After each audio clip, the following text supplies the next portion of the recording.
Last time on Sealed Only Sunday.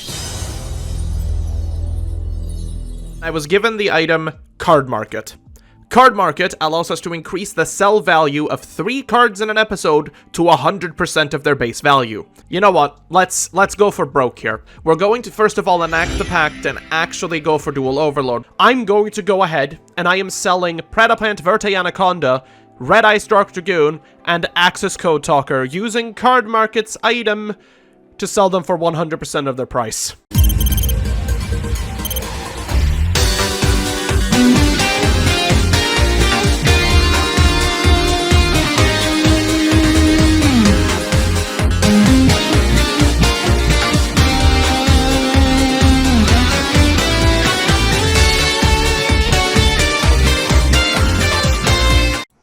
This is it, everyone.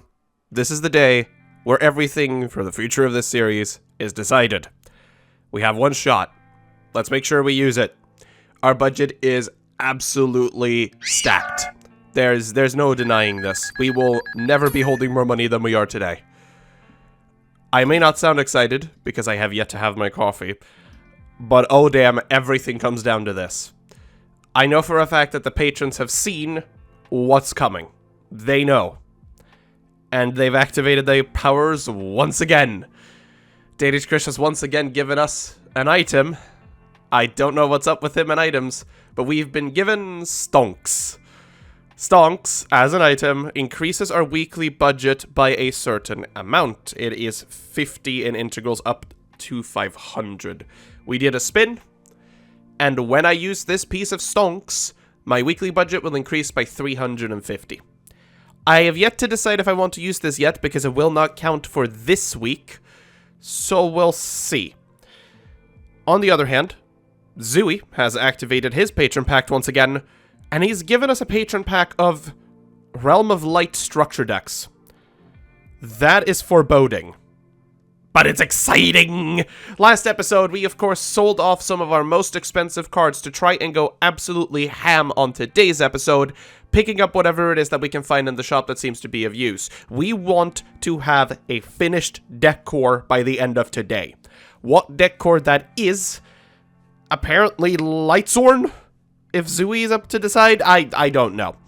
We're gonna head over to the store immediately. I don't have any more babble to go through. And we'll see exactly what ends up happening today. Because, I'll be honest here, I woke up this morning and I've been excited to open packs since.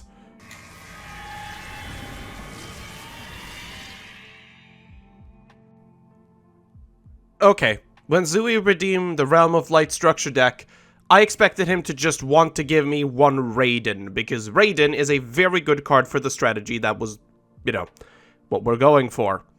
Now, on the other hand, that has suddenly taken a turn on its head. Toon Chaos, Battles of Legend Light's Revenge, and Realm of Light. All of these have incredibly important Chaos pieces. Chaos Lightsorn per se, but Chaos pieces altogether. I'm stumped, honestly. I'm at a loss for words. This is the shop we needed to turn things around. Huh. You know what? Just because we can, let's enact the pact and see exactly what the patrons would like us to do with this. You know, I'm kind of shocked, actually, that this is one of the episodes where we have a split decision. 5 people voted for me to pick up Toon Chaos, which would incentivize the Chaos strategy, and 5 people have voted to throw the shop away altogether and re-roll everything. Honestly, I'm shocked. I have an opportunity to just absolutely go wild here. I'm sorry to the people who wants me to re-roll this. There is no chance in hell I can do that. This is the shop. Like, the shop. This could legitimately give me a chance to create a solid enough deck to actually have a game plan more than create 2 negates. Here's what we're gonna do. First of all, we all going to buy the Realm of Light structure deck that is given to us, but we are limited to buying only one. We will purchase that. We'll go ahead and purchase an entire box of Toon Chaos, which is 24 packs, and an entire box of Battles of Legend Light's Revenge, which is also 24 packs. That will cost us a grand total of 19,500 DP, and the remainder we'll save for next week. Now, I am excited to go open all of this, because I may legitimately have a deck on my hands now. Let's go. Alright, we're here, just sitting in the pack opener, and I'm wondering how far we can get on this. We've got 24 packs of Battles of Legend Light's Revenge, and 24 packs of Toon Chaos to go. This can be the decider. Let's go through. Space-Time Transcendence, Performapal Rainbow, some DDD card, Nova Master, and Artifact Sanctum to start off. Sanctum is actually pretty good, all things considered. I'll take it. Wolf, Lightsworn Beast, awesome, we picked one up. Neo Galaxy Photon Dragon, Vanity's Fiend, Lila, and the Odd Eyes Synchron. I don't care about that, I do care about the Wolf though, the Wolf is great. Galaxy Ice Tachyon Dragon, Destiny Hero Dreamer, Judgment Dragon, Twilight Ninja Jogan, and a Crystal Wing Synchro Dragon. I don't know if I'm going to have a way of summoning that, but I will certainly try. Raid Raptor Satellite Cannon, Performapal Odd Eyes Mandatory, Solo Recharge is really good, Miracle Contact, and Time Maiden. Wolf again, so now we have a playset, Lazion the Time Lord, DDD whatever, Tachyon Dragon, and Odd Eyes Venom Dragon. Cool. Garroth, Lightsworn Warrior, and Exciton. I say Extinction, but it's Exciton Knight. I don't care. Odd Ice Dissolver. Raiden is awesome, and a White Aura Whale is actually not bad either. Alright, let's go into the next one here. We got Nova Master, Inferno Deviati, Vanity's Fiend, another Raiden, and a Double Evolution Pill. Don't care about those at all. Alright, let's go. A third Raiden, playset complete. Sadion the Time Lord, DDD whatever, another Exciting Knight, and a Dusktopia. Don't care. We've got a Spellbook Magician of Prophecy, Witch of the Black Forest, Space-Time Transcendence, Buji Tsukiyomi, and a Minerva! Awesome! Minerva is a card that we really needed to make this deck work, and I'm happy to see it. Alright, next one. We've got another Wolf. We already have a playset, so don't need it. A Rudder Strix, Miracle Contact, Jurassic Impact, and the Phantom Knights of Breaksword. The thing here is we need another Solo Recharge, I think. That's like the best card we could get. Different Dimension Ground, Giant Rex, Super Heavy Samurai Fist, another Raiden, and Gladiator Beast Tamper Editor. Don't care. Halfway through. Camion the Time Lord, Raid Raptor, Final Fortress Falcon, Gaydurg, another Lumina, and Sage with Eyes of Blue. Next up, another Wolf. Fearless is really good to see. DDD Super whatever. Crusader of Endymion, and another Sage with Eyes of Blue. Let's go for Lazion the Time Lord, Abyss Script, I don't know what that says, Fearless the Lightsworn Archer, White Moray, and Amex Saber Invoker. Twilight Ninja Jogan, Lazion the Time Lord, a third Solo Recharge, let's go. Camion the Time Lord, and Mermail Abyssteus. I think we have everything now. Spellbook Magician of Prophecy, Gaydurg, White Moray, Big Eye's really good, and then X-Saber Invoker. Big Eye is one of those underrated cards if we were able to summon a bunch of 7s. Raid Raptor Rudder Strix, Crusader of Endymion, another Big Eye, the Doom King Armageddon, and Vision Hero Witch Raider. Vanity's Fiend, Ivil's War... I am not going to pronounce this guy's name anymore, it clearly is not working. Gaia Dragon the Thunder Charger, Different Dimension Grounded, MX Saber Invoker. Then we have Twilight Ninja Cajun, the Armageddon Man, Space-Time Transcendence, a third Fearless, and another Minerva. Really nice. 4 packs to go. Archfiend Zombie Skull, Evil Swarm, I told myself not to. Witch of the Black Forest, Crusader of Endymion, and another Invoker. Right, next one, Ninja Jogan, Buyante Tsukiyomi, Big Eye, Transmodify, and a third Minerva. I only needed 1.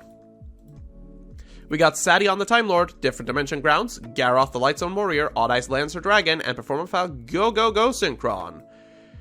We got another DDD, we got a Witch of the Black Forest, and Archfiend Zombie Skull, Super Heavy Samurai, and a Time Maiden.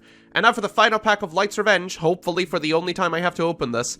Gaydurg, Transmogrify, Anti-Spell Fragrance, Different Dimension Grounds, and a White Aura Dolphin.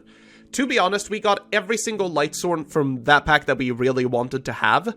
I've got no complaints. We're heading straight into Toon Chaos, where we're looking for 2 things. 2 major things. We're looking for Chaos Space, Chaos Creator, and Gamma. Gamma and Driver we still need. Alright, let's go. Keeper of Dragon Magic, Curse of Dragon Fire, Envoy of Chaos, Starlight Road, Chaos Emperor Dragon, a Gamma, and a Toon BLS. Unplayable, but the value's high, so who cares? We got a Envoy of the Evening Twilight, Sangan, Gearbreed, Darkflare Dragon, Cynet Kodak, Sacred Soldier, and Sublimation Knight, or whatever. Screw it. Another Evening Twilight, Prog Leo, the original BLS, Pot of Desires, another Gamma, a Toon World, and another Sabab-a-doop-a-deep-dap-doop Knight. Now we just need a driver. Masked Hero Blast, another Evening Soldier, Kodak, another BLS, an Envoy of Chaos, another Gamma, and a Chaos Valkyria Collector's Rare. Woo! We got a Collector's Rare Chaos Valkyria. That's a lot of money. Unfortunately, we actually need Chaos Valkyrias for the deck, so I don't think we can sell that off yet, unless we get 3 other ones. Neat! Okay, let's go for the next one. Gemini Ablation, Witch of the Black Forest, Blackluster Soldier, Stardust Dragon, Chaos Emperor Dragon, Masked Hero Blast, and Eternal Chaos. None of which we will use, I think. Code Generator, Chaos Zone, Gearbreed, another Gamma, Solid Soldier, Toon World, and Chaos Daedalus. We have yet to see a driver. That's the thing you always open with. Where's the driver? Stardust Dragon, Pot of Desires, Chaos Zone, another freaking Gamma, Blackluster Soldier, Gearbreed, and the weird Super Medic Sword of Raptinus. Pack 8. Light Pulsar Dragon, Pot of Desires, Vapor, Goka, Envoy of Chaos, another BLS, and another Magic Sword. We got a Chaos Emperor Dragon, an Evening Twilight, a Chaos Sorcerer, a Crossover, Witch of the Black Forest. There's the Cyframe Driver, so we now officially have a hand trap. And lastly, we got another Chaos Valkyria. We now have 2. That's perfect. Now we just need Chaos Spaces. Alright, let's go again. Masked Hero Blast, Gemini Ablation, Crossover, Mud Dragon of the Swamp, Chaos Zone, Darkflare Dragon, and Toon Harpy Lady. Don't care. Right, for the following packs here, I'm going to skip all the comments. You can see them on screen if you wish, because I think we've seen all of them, and we're just going to flip the rare. A Collector's Rare Stardust Dragon. Oh, shit. 2 Collector's Rares! Let's go! More money for the series. Awesome. We'll skip the comments again. Go straight for the rare. Chaos Creator, let's go! That's perfect. We need this so badly. Chaos Creator is insane. 1 more of those would be good, but now we're halfway done, right? We need Chaos Space. We're sounding like Mario from Ruggles Sealed Only of 1 vs. 1 here. We need the Chaos Spaces. And the Chaos Spaces are in the rare slot, so let us go. That is a Magician of Hope. Don't care about anything here. I want not that. Fright for Sabertooth. No. Alright, we're going for a rare again. It's Roland. No, thank you.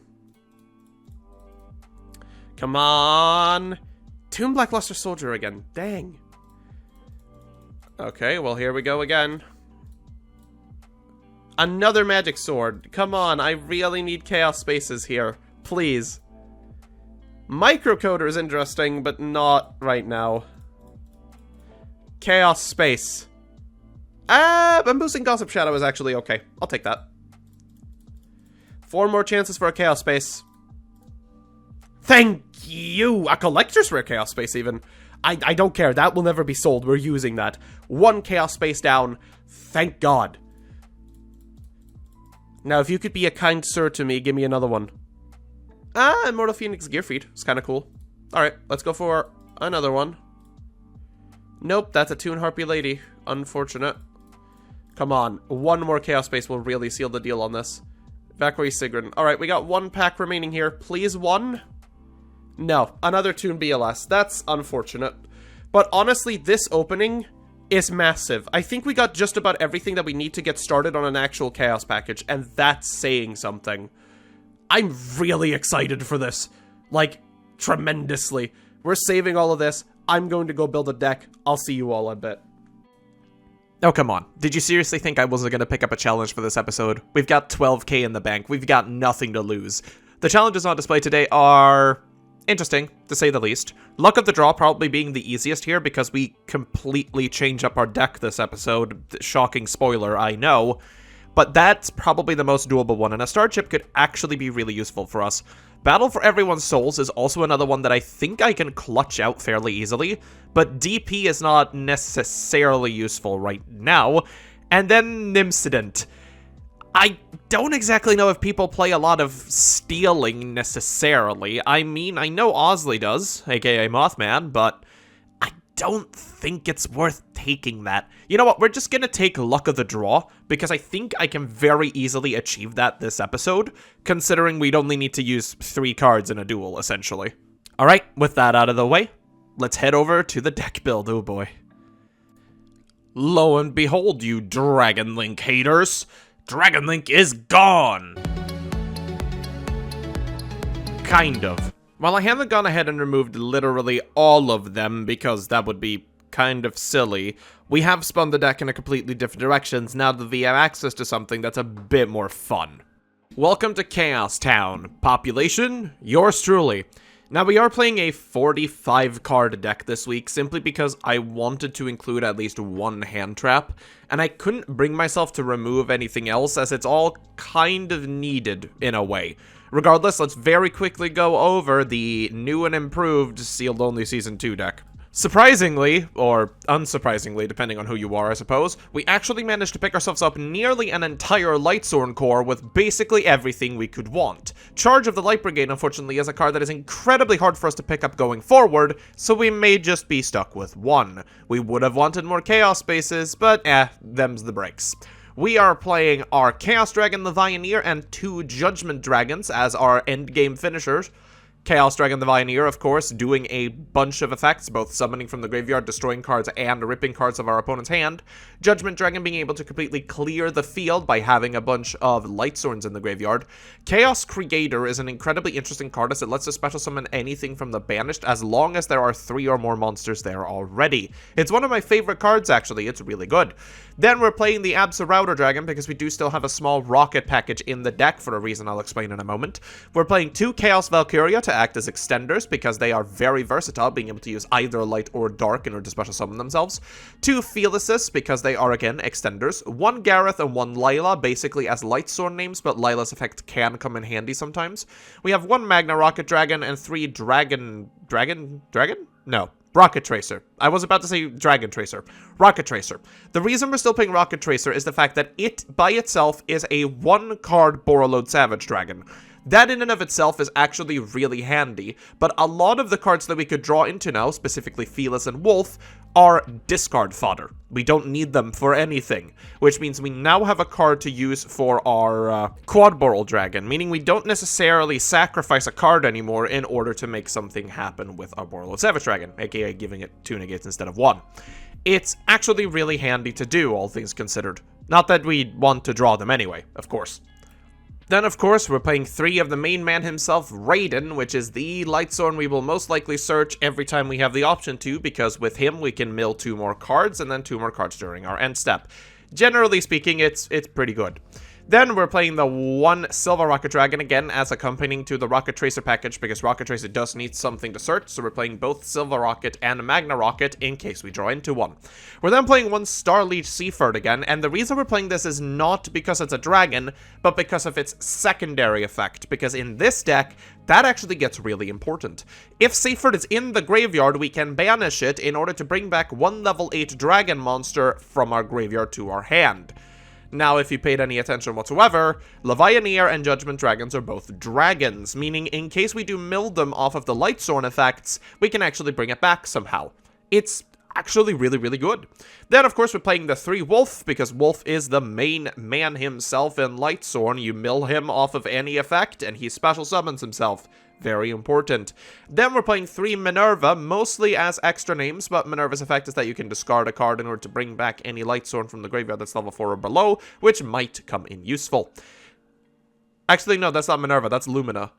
Whatever, I was looking at Minerva. Lumina, we're playing 3, Minerva, we're playing 1. If Minerva's discarded, she just mills another card, but she's a level 3 tuner, so she's summonable off of Halki Fibrax. Then we're playing the 3 Gamma 1 Driver, because yes, we finally have a hand trap we can use. And then the 1 Rocket Synchron to go along with Router Dragon, as again, it is basically a free synchro for 8. Then we have 1 Chaos Base, 1 Charge of the Light Brigade, because we don't have more of them yet. We have 1 Foolish Burial and 1 Reinforcement of the Army, simply because they are very, very good in this deck. 3 Solar Recharge, which will hopefully allow us to draw more cards. 2 Quick Launches to bring out the Rocket Tracer. 1 of our Field Spell, Boot Sector Launch. Then we have 1 Infinite Impermanence, 1 Dynamiscus, and 1 Imperial Order. That's just about the lineup for today, honestly. Having a look at the extra deck, there has been a few changes. We're now playing a Beazle, our Borreload Savage Dragon. We're playing Mikhail the Archsworn, whatever, the fucking level 7 that banishes cards, and Desert Locust, because again, Desert Locust can be used off of Falky Fibrax. We're then playing both Utopia and Utopia the Lightning, an Evil Swarm, I don't even want to say its name, it's Exciting Knight. I got it right this time when I've mispronounced everything else, because it can come up and clear the board, and 1 Minerva. Minerva is incredibly good in this deck, because it just lets you mill 3 and then draw 1 card for every Lightsword milled. It's insane. Then we've got our usual lineup of Borosword, our Unicorn, our Halki Fibrax, because now we can actually make use of it, our Spheres in case we can, a Cold Boral Dragon, a Striker Dragon, and Nightmare Griffin, which could do some potential shenanigans. I'm not entirely certain about that one, though. We've also made some changes to the side deck, now playing 3 Jisakiru, 3 Ghost Bell, 3 different dimension, whatever it is, different dimension, return the trap card. It basically banish all monsters sent to the graveyard this turn, which could get surprisingly good. We then have our 3 Solemn Strikes, of course, and our back row removal in 2 Twin Twisters and 1 Cosmic Cyclone. Honestly speaking, this deck looks like a lot of fun. So let's just get into this week of Lupine Weekly, and we'll find out just how bad this is about to get. Well, hunky-dory, here we go for the biggest Lupine Weekly yet. We actually have 5 rounds today, which means we broke 18 contestants. Pretty freaking funky. Unfortunately, our first round today is going to be going up against Zooey, playing Tri-Brigade, his staple deck that he brings almost every week when he's not playing Sky Strikers, and it makes me want to cry. Appaloosa set 2, including Revolt, is going to basically seal our fate, but Imperial Order is just spitting us in the face at this point. There is not a chance we break through this whatsoever, but we do attempt to anyway. The Revolt unfortunately fizzles because there's only 3 targets, meaning he is forced to go into the Link 3 instead of Shureg, which is funny. Doesn't matter at the end of the day. We go for the Seaford effect here in order to bring out Levianeer, breaking both Imperial Order and the Link 3 that I never remember the name of. But it doesn't matter because we know he's holding both Fractal and the other one, whatever its face is, Karas. There we go. Just for more, you know, insult to injury, I guess, he also has Pot of Desires, which draws him into the 3rd kit. Yeah, there was not a big chance we were gonna make it out of this one, let's be honest. It just was not happening. The Imperial Order basically sealed our fate here, but we do attempt to go into our Striker Dragon to try and get somewhere, but the Doom Eagle is going to shuffle back our only target that we needed. Revolt is going to be put out, and we're just going to scoop him up. Game 2 is looking a little bit better because we actually start with Charge of the Light Brigade. Charge of the Light Brigade fizzles, unfortunately, but searches the Raiden. Raiden is going to activate, which also fizzles, meaning we have to use a Foolish Burial on a Wolf. We are going to overlay them for Minerva, activating Minerva's effect to pill 3, which also flunk. Jesus, we at least draw into a quick launch to go into our now very limited Dragon Engine, but at the very least, it is a 1-card Borreload Savage. That is about as good as I can do, I'll be honest with you. We do the Quad Boral here because we do have cards to pitch from our hand. We go into the Borreload Savage Dragon, setting a strike and passing back to Zooey. Zooey's hand is not great, but Pot of Desires is definitely going to fix that. Drawing into Infinite Impermanence and Fractal is probably the best 2 things that could have happened. We are forced to negate the Infinite Impermanence here, because we do kind of want him to keep his counters, but the Tri-Brigade shenanigans ensue. You've all seen this a million times before, because this is the epitome of the format. We do go ahead and hit the Karas here, because we are afraid he doesn't have anything else in hand. Turns out he has a Nerval, he has a Kit, Yikes, we fired that a little bit too early. We could have fired it on Shureg, but I digress. Access Code Talker is going to be spent, which is really interesting here because Access Code Talker is going to choose to destroy Minerva first. Minerva has a graveyard effect, and I learned this today, and so did Zooey, that it mills 3 cards, and for every Lightstone, you destroy 2 cards. He did have Called by the Grave in hand, but he didn't use it because he didn't know what the effect did and was too lazy to read. That cost him the game. Read your cards, kids. So we actually took a game, and we go to game 3 against Tri-Brigade, which I honestly believed would never be a thing I was saying. Unfortunately, going second against Tri-Brigade basically spells disaster. The hand is completely stacked. However, when the Karos comes out, we decide to hit it with an Infinite Impermanence. That is surprisingly enough to end the turn. Unfortunately, we're about to be spent. We're going for the Rocket Tracer, going into our Striker Dragon, which gets hit with an Infinite, or not an Infinite Impermanence, an Effect Veiler. Then we attempt to do Quick Launch, which gets hit with an Ash. That ends our turn, ladies and gentlemen, because 2 pieces of hand interaction was all it took to put me down. Shureg is going to be activated, getting rid of the Dynamis, because that was meant to save our hides, and unfortunately, a Tenki is drawn for turn. It wouldn't have mattered, Kit is in hand, could have just normal summoned Kit, linked it off into anything. You all know where this is going. The board is about to be flooded with Tri-Brigades, and we're just gonna scoop them up. Damn! One Tri-Brigade matchup later, we're now going up against Reaper, playing some form of Despia-Albaz combination. Not entirely sure what the idea behind this was, but it was very interesting to watch. We do go ahead and get Minerva onto the board to activate Minerva's effect, which unfortunately doesn't find us anything, but we have the Quick Launch in hand anyway to do our usual shenanigans. Quick Launch is turning out to be the best support piece for this entire deck, I think, simply because it gives us the Borreload Savage that lets us do something in case our Lightsworns kind of fizzled out. Our end board ends up being Borreload Savage with 2 negates, as well as the Minerva. We're going to be hit with a fusion deployment here, revealing Titanclad, going for the Fallen of Albaz. Fallen of Albaz is, of course, going to attempt to use us to fusion summon with, which we negate immediately. However, the Theater Despia the Theater of whatever it is, does manage to bring out Titanclad anyway, which is terrible for us, because Titanclad is freaking big. We do activate Minerva again, which does manage to mill a Fearless, which allows us to go into Hakifibrax, summoning Gamma. These 2 are going to go into Unicorn, which we are going to attempt to spin it back to the deck with, but unfortunately we get hit with a Super Poly, bringing out Storming Fusion Dragon. We do decide to use our effect of the field spell here in order to bring out Rocket Tracer yet again, and then summoning Judgment Dragon. We are going to bring out Beazle because, of course, it resists Judgment Dragon's explosion effect, which does create, or rather, it kills the Starving Venom, but we can get the Judgment Dragon back thanks to Seyfert in our graveyard. We have gone super hard here, hoping that there's not an effect that can basically end the game. Unfortunately, I forgot about Interrupted Kaiju Slumber. Interrupted Kaiju Slumber will basically put a stop to us here because it allows him to simply get over the Beast by replacing it with a Gamma Seal, and that is a really bad spot for us to be in. We do draw a Solar Recharge for turn, which is unfortunately not going to be enough here because we do decide to go for the Raiden to try and grab anything. Raiden fails us, and any monster here will do it. We did not summon Rocket Tracer here because we didn't have a target to pop, and we had nothing in the extra deck to summon anyway. Yikes. That is a monster, and that is going to be the end of game 1. So we'll go to game 2. Game 2 is looking a little bit better, all things considered here, because we can yet again start off with a Solar Recharge. That does get us Droll and Lockbirded here, which is going to bite me in the ass in just a moment, because I can't read. We do go ahead and make Striker Dragon, and of course, I can't read, so we're just going to destroy Striker Dragon to basically bring back our Rocket Synchron, destroying everything in the process and setting 2. When the Titanclad Dragon thing is going to activate its effect, we're going to hit it with the Solemn Strike, and when he attempts to start searching his Despia cards, we flip Imperial Order, the Game Ender card. We go for the Rocket Synchron again here to bring back Absolrato Dragon, this time just going to Synchro off immediately into Beazle. We bring ourselves a Rocket Tracer for the following turn, just in case we're going to need it. This does end our turn, though, and we're drained for 700 yet again thanks to Imperial Order, but we all know what a strong card Imperial Order is, so we decide to go in for the kill. We normal summon Rocket Tracer. Rocket Tracer is going to target the Imperial Order to summon Silver Rocket Dragon. This brings us, of course, the man himself, Borreload Savage. We're going to go in for enough lethal damage to end the game, with a negate to spare.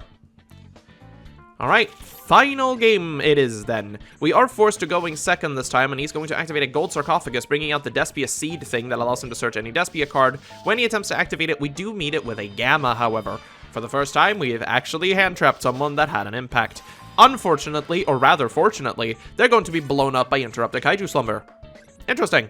We're going to go with the Charge of the Light Brigade here, which of course fizzles yet again into a Chaos Space. Chaos Space is going to pitch the Wolf in order to search the Levianeer, but that's going to get hit with a Solemn Judgment. We are going to shuffle a card back in to draw ourselves a Seifert. Seifert is going to activate its effect, pitching another dragon in order to search Judgment Dragon. We yet again grab ourselves the Levianeer back thanks to Seifert's effect, which allows us to go in for the kill next turn, because, you know, it can't attack this turn. Unfortunately, Kaiju Slumber is still a thing, and the spell card for Despias is really good. It's going to search the, not Fall in the Mab as the other one that searches the field spell, but the field spell unfortunately cannot do anything because it requires cards from hand or field. Don't think he read that. We simply bash over his monster to end the game and take a 2-1 victory in round 2. So we move on to round number 3, and of freaking course, it has to be Mothman. We start off with a Charge of the Light Brigade that yet again fizzles as we attempt to go for the raid, and we get hit with a Gamma. However, we do have the Quick Launch in hand to, at the very least, summon our Rocket Tracer. Rocket Tracer is going to go to Striker Dragon. You've all seen this before, so we're just going to go shenanigans. I'm going to sell out. Did you know that YouTube memberships and patrons do get special benefits for this series? That's right, you get to vote on what happens. Want me to play a particular deck? Maybe you finally want me to pivot back into machines again. Hey, guess what? You can make that choice. Or, well, you can try to, at the very least. Oh, yeah, we're playing against zombies. Fraulein gets searched, and Halki Firebrax gets negated, meaning it ends its combo yet again, and we are once again off to the races. We're going to normal summon the Start of the Seaforge, activating its effect to grab a Rocket Tracer, which we're going to special summon using Boot Sector Launch. We're going to break the Boot Sector Launch in order to do our usual shenanigans, bringing out the Corporal Dragon, blowing it up, pitching the Driver, going for the negate. Of course, we need the negate on board, punching over Halki Firebrax, now leaving Fraulein as the only line of defense. Glow Up Bloom drawn for turn doesn't do anything in this situation, and we draw Magna Rocket Dragon. So, okay, we'll go for it. We normal summon Rocket Dragon, punch into Fraulein, which he is forced to pay a bunch of life points, bringing us to, 69. But that means we can't attack with Magna Rocket Dragon, but it was there just in case. Fraulein is going to attack into Borload Savage, attempting to bring it down, and we're just gonna negate it, meaning Mothman takes a loss in game 1. Well, that was easy. Game number 2, and I want you to very closely pay attention to the hands of both players this match. No one has a play. There are currently 4 hand traps in Mothman's hand and 4 chaos monsters in mine. We do draw a Garoth eventually though, so we are able to poke him for 1850, but that's about it. Drawing for turn, Mothman draws Nibiru, meaning there's now 5 hand traps in his hand. For our turn, we do draw a Solar Recharge that we can't activate, so we punch over yet another hand trap as he activates Lancia, which doesn't end up doing much. Super Poly gets drawn for turn, which is just, what is happening this game? Finally, we draw into Charge of the Light Brigade, so we'll start our combo off. Unfortunately, we are yet again unable to banish anything, so we can't go in for a game. We are just going to extend as hard as we can here, thinking he doesn't have anything available to him, because finally we can just pop our cards off. We have now drawn 4 cards this turn, and we're about to draw some more with the help of Minerva, special summoning Judgment Dragon, and Big Rock. Damn. We just got Big Rocked with a hand of 6. That's very unfortunate. Book of Life is basically going to start the combo off here, as he is now able to go into the Vendred Savior, summoning himself the Glow Up Bloom. Vendred Savior will throw Necrobolt Banshee. You've all seen this before. Necrobolt Banshee gets the Zombie World. He links it off into Animate, get Baladrock onto the board, goes for the Yugioh, and woohoo, we're once again in a tough spot. Now we can't use Banish or Graveyard effects either, which means we are basically dead here. We're gonna go for the Chaos Valkyria, summoning the Chaos Valkyria, going for the Chaos Creator, but we get hit with the Super Poly. Yikes. Yeah, that spells the end of the game, folks. There is not anything I can do to come back from that one. So we go game number 3, the most important one possibly of all time. Our hand this time is not great, but we do manage to go for the Rhoda, so we can get the raid in. We go for the Charge of the Light Brigade to bring ourselves another raid in case the first one dies. We do also mill the Wolf, which is perfect. We go for the raid in activation, get met with yet another freaking Gamma. It happens every time. As we go for the Chaos Space, we pitch the raid in order to get Chaos Dragon the Levianeer. We activate it to bring something back, but we're hit with a Ghost Bell. Ah! Regardless, though, it doesn't appear like Mothman can do a lot with his hand, considering it's just hand traps. We also draw Imperial Order, which is one of the best cards in this matchup. We'll go for the Minerva effect, but it gets hit with the Ash Blossom. My rage at this point is absolutely fuming. Regardless of that, though, we do manage to punch it for 3,000 points of damage, and Necrobolt Banshee. Here we go. Mizuki, or Gozuki, whichever one of them it is going to bring back one of the Ghost Girls, It is going to bring out Halki Firebrax together with Necro Banshee. Banshee is going to put Zombie World onto the board as we flip Imperial Order. Imperial Order is going to not put a stop to the summoning of Balladrock, but it is going to make sure that not everything is a zombie. Minerva is going to activate its effect when destroyed, and is going to pop the Zombie World altogether, which is nice. We do get hit for another 700 here, drawing an Infinite Permanence, punching over the Anima for 3,000 points of damage, and at this point, Mothman really needs to find an out. The out? Shiranui Solitaire. However, we drew Infinite Permanence last turn. That puts an end to this game as we finally take down the Mothman and earn ourselves a level up condition. Woo! Moving swiftly along to match number 4, we're playing up against Behold the God Tom, playing Desk Bots. Jesus, the Gauge Special. Okay, well, our starting turn is just about as standard as it gets, but this time we choose not to end on our Borreload Savage, instead choosing to rip a card out of our opponent's hand and end on Griffin. Griffin only lets monsters that are linked activate their effects, meaning whatever is in front of Griffin is going to activate. Unfortunately, or fortunately, Tom does nothing on his turn. This does mean that thanks to Chaos Creator now having targets to actually bring stuff out and a lucky draw into our Foolish Burial, we're able to take this game swiftly on game 3 as there is nothing in the way to stop us. I can't believe that worked. Game number 2 then, and we're yet again forced to go first because this is Despots, they want to OTK. We go for the Solar Recharge, drawing 2 here, unfortunately not milling anything useful, going for the Minerva to bring back the Raiden, luckily in this case, milling 2 that don't do anything, so we're yet again forced to Foolish Burial for a Wolf. We go into Minerva, activating Minerva's effect, which fails to find anything again. I'm starting to see a pattern here, but luckily we yet again have our Quick Launch in hand, and that card has come in so handy, saving so many bad hands from not existing. We do go into the Halki Firebrax line here, but here I completely screw up forgetting how combos work, because I was going to go into Griffin. So instead, I simply go and make myself a negate, and a hand drip thanks to Halki Firebrax's Tag Out effect for Desert Locust. This is going to drop a limiter removal, which doesn't end up mattering too much, as the Pendulum Summon is only one Desk Bot, which goes into the Mecha Phantom Beast mini thing and making Herald. Herald just is not enough to stop us because we do have the negate for it attempting to stop our Minerva. We don't mill anything useful as we mill 3 Solemn Strikes, making me want to cry, punching in for a decent chunk of damage as he draws the Desk Bot 009, I think. This is the OTK card that they need, and he needed it last turn. But last turn was not fast enough. So, we move on to the final round of today, which, of course, today we have a 5-round locals. Shocking. We're playing yet again up against Josh CK, playing his sealed-only Pendulums, which we last week managed to take down, but who knows it's going to go this week. Sealed-onlys change from week to week, after all. The end board is about a staple of Endymion decks, it looks like. 2 scales currently set, a bunch of spell counters on the board, and Endymion himself sitting politely. We do start with a Rota, which does get the negate out of the way, which is lucky, I guess. We go for the Raiden. Mill actually a Fearless this time, which is amazing, so we go into Minerva. Minerva is going to pitch a card which flunks, as nobody was shocked about, I suppose. We go for the Silver Rocket Dragon because we already have the Rocket Tracer in hand. We do the usual song and dance. We bring out both Silver Rocket and Rocket Tracer in order to go to Quadboral. Quadboral pitches the Lumina, which I kind of regret now in retrospect. As we go into our Borreload Savage, equipping it with 2 negates, and we go into battle, beating over the Servant. Servant, of course, sets itself on the scale again, and we beat over the Endymion, which is going to get a search that we choose to negate immediately. At this point, we simply pass turn back to Josh, hoping that there is no repercussion for what we just did. He is going to attempt to bring out another Endymion here, which we're going to choose to negate because we don't know what's hiding in his extra deck, but unfortunately, we're hit with a Raigeki. We're going to go for the Minerva effect here, actually pitching 2 to destroy the 2 scales here that actually do something because the effect of his Servant is already activated. Our top deck for the turn following is a Raiden, but it gets hit with a Solemn Warning. That is a solemn card I've not seen in a long time, and unfortunately, the scales are back. Thanks to this, he is able to bring out a Reflection of Endymion because he banished 2 Endymions off the Pot of Desires, which is mighty unfortunate. Medusa is going to be summoned as well. We take a bit of damage, bringing us down to about half as we draw a Gamma for turn, but luckily for us, we are able to use our Boot Sector launch to go into Basil.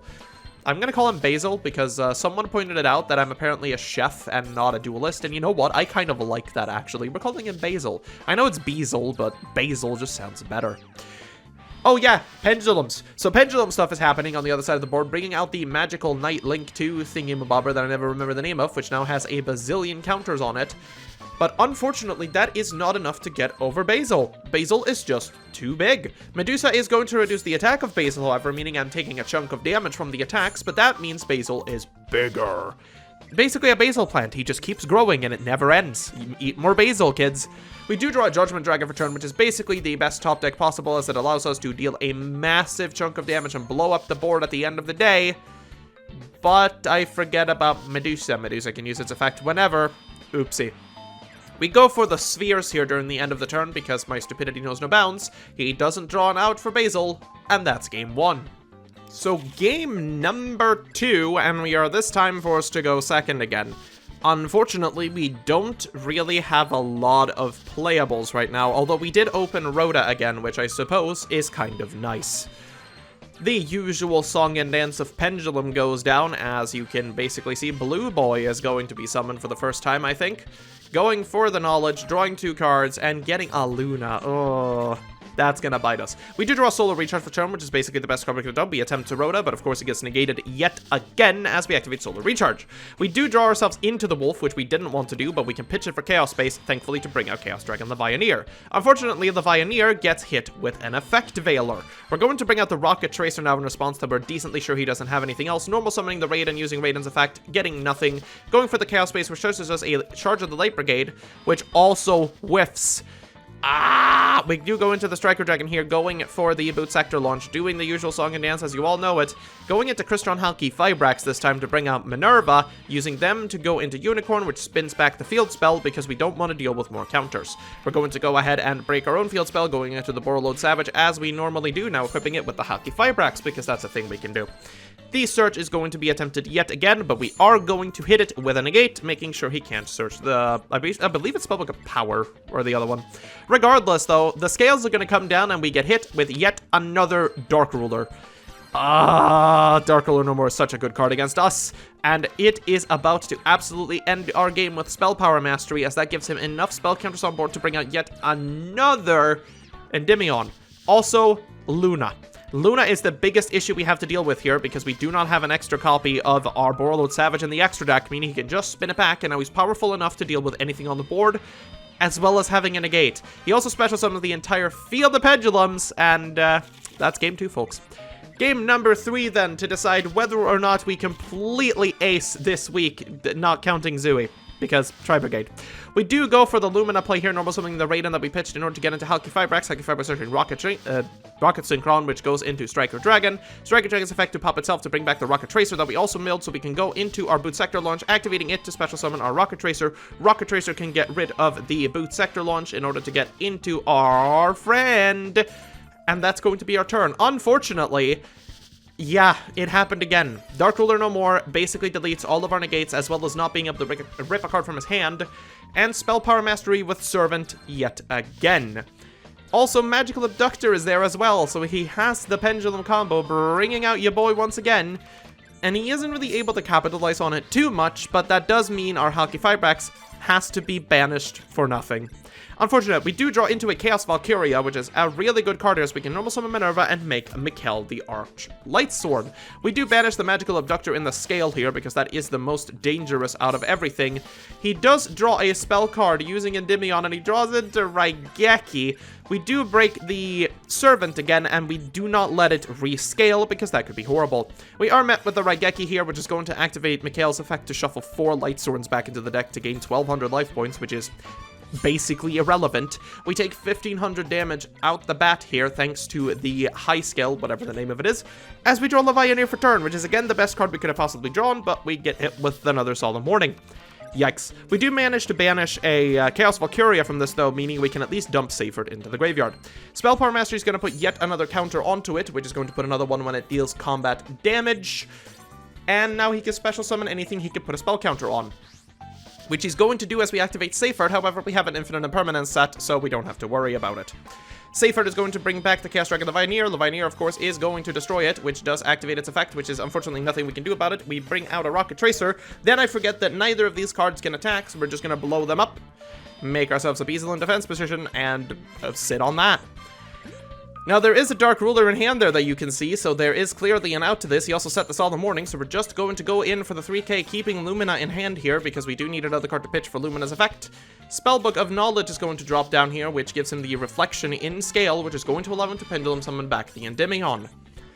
We draw Raiden for turn, so we are just going to punch over the Endymion to make sure he doesn't have a negate, go for the Lumina, but Lumina gets met with the Solemn Warning. No matter what I do against this deck, it seems I'm always negated. The Pendulum is going to come back yet again with a magical Citadel of Endymion on board, now activating Spell Power Mastery again, and there's about 15 bazillion counters going around, as there always is. End phase comes around, and not much is happening. We're gonna go for the Foolish Burial to bait a negate here, which we absolutely do, successfully. We normal summon the Raiden, and that is going to be enough to end this week at 4-1. Holy crap, that's amazing! Well, color me goddamn surprised. We actually come out of this victorious. Holy freaking shit. We went 4-1 at locals.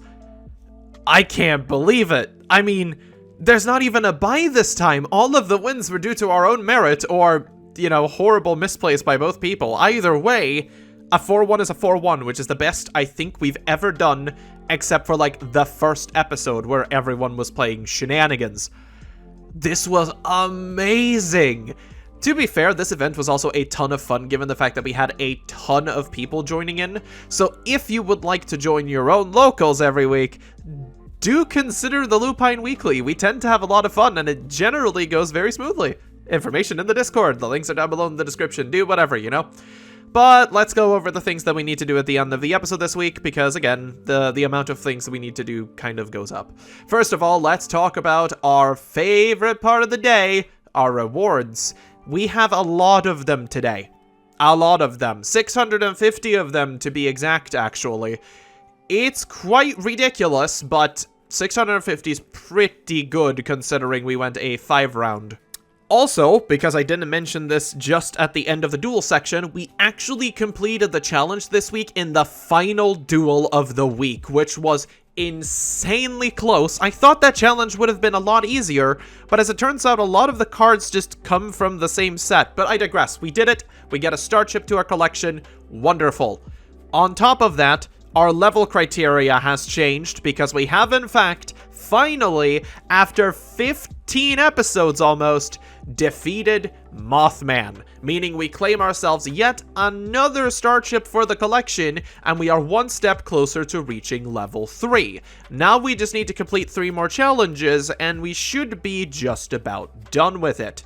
Then, of course, we have the sell box at the end of the episode, which I have actually gone ahead and decided we are selling off a couple of cards. So this is the sell box for this week. Most of it is stuff that we opened today, except for the Toon Kingdom, but I'll get to that in a moment. So for today, we have decided to sell off the 3 Toon Blackluster Soldiers that we got, because for some reason, instead of putting Chaos Spaces, we pulled Ultra Rares, and we pulled the Ultra Rare that actually has some value in the set. We also decided to sell off the Toon Kingdom that we pulled a couple of episodes ago, because let's be honest, we are not going to be playing Toons. In addition to this, we decided to sell off the 2 Sage with Eyes of Blues and the 2 Phoenix Gearfried that we brought on ourselves today, because we don't really have a reason to play them. Like, no deck I think that we have the possibility to really build is going to make use of them, so we may as well get a little buck for it. The total of these sells comes down to 6,250 DP, and this, of course, is with the, only a fourth, of course, like the, what are we going to say, selling them for 25%. Whatever you want to call it, this is already calculated, so we can go ahead and add ourselves 6,250 to our total. With that out of the way, our weekly budget for next week is now 18,995 DP, not counting our weekly income. So next week's episode is also going to be a lot of spending cash. Hopefully we can pick it into something that actually supports our now really good board flooding potential, but I digress. Before we end off today's episode, however, if you remember at the beginning of this episode, we were given an item named Stonks. We are going to go ahead and use that this episode, simply because we don't really have another item I wish to use today. Stonks is going to increase our weekly budget by 350, because that is what we spun together. This means that our weekly budget is now set to, I believe, 3,600 total, which is actually quite a nice improvement. That does mean we're going to earn more and more every week, hopefully scaling our deck into becoming what we need it to be. Now, with everything out of the way, this has been a very talky episode, as always. If you enjoyed, do remember to click the like button down below, click the subscribe button, because I'll be honest, I know you want to. And as always, you can support me on Patreon and YouTube memberships. Haha, I got you on that one, didn't I? You thought I was gonna end the episode, but it was me! Me! Yeah, of course. Support me if you wish. The option's there. Remember to stay safe out there.